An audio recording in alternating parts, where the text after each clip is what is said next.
Ovo je druga pjesma sa ovog novog albuma. Ova pjesma me jako raduje. Za ljubav se izoliram, Ali još me nešto jako raduje to što radim sa Petrom Pašićem. Sanjam si u kolima, Već 4. put sarađujemo i sa njom je uvijek zadovoljstvo sarađivati. Ona je neko ko je spreman za razne eksperimente po pitanju spotova, što se po dosadašnjim spotovima i vidi sve što smo radili. Ona ima, što je dobro, uvijek tu neku prvu ideju, evo u ovom pravcu bi volila. A maneken je Pedro. Svi su izglasali da on treba biti taj. Ja ga nisam poznavala ranije, ali jedan krasan čovjek, zavidne i bogate karijere. Čestitamo na tome. Biće više fancy nego drugi. Pre smo imali razne eksperimente na nivou stilizacija, ovakvih, onakvih. Ovaj će biti malo svedeniji od drugih, ali jako fashion.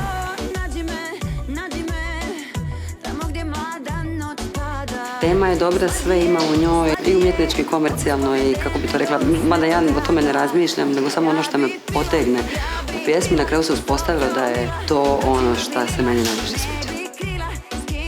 U momentu sam čula da bi se jako moglo dobro dijete uklopiti u cijelu pjesmu. I samo sam imala Ljubu u glavi, njega koji je prekrasan, osim što je strašan muzičar, je baš pravo dijete koji voli pjevati i koji voli glazbu.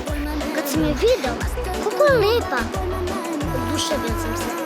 Prelepa je. Prelepa peva. Bolje od mene.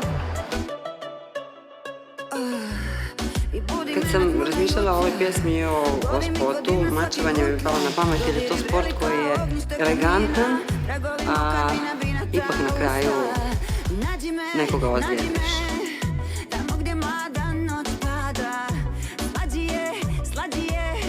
Znači, fair play s elegancijom. Severina, volim te najviše na svijetu.